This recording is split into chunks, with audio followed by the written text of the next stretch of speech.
উন্নয়নৰ পোহৰ নপৰা এখন গাঁও। সৰুক্ষেত্ৰীত এনে কিছু অঞ্চল আছে য'ত উন্নয়নৰ পোহৰ আজিলৈকে পৰা নাই।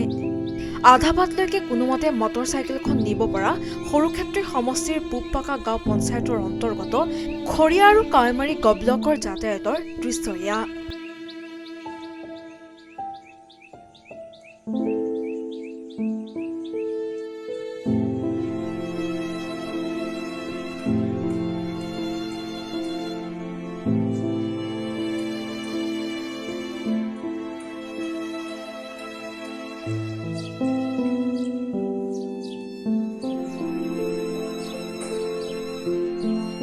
শতাধিক পৰিয়াল থকা অঞ্চলটোত নাই কোনো যাতায়াতৰ ব্যৱস্থা। গাড়ী সোমোৱা বাদেই বাইক এখন নিব পৰা ব্যৱস্থা নাই গাঁৱৰ ভিতৰত, যাৰ বাবে বিপদ সংকুলভাৱে দুৰ্বিষহ জীৱন অতিবাহিত কৰিছে খৰিয়া আৰু কাৱৈমাৰী গব্লকবাসীয়ে।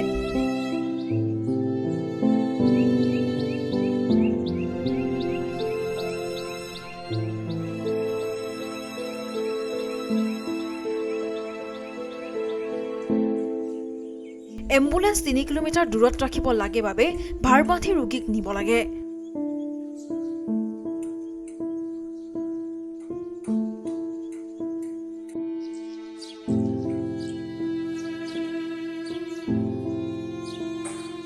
যাৰ বাবে আধা বাটতে ৰোগীৰ মৃত্যুমুখত পৰিবলগীয়া হোৱা দৃশ্য তেনেই সহজ।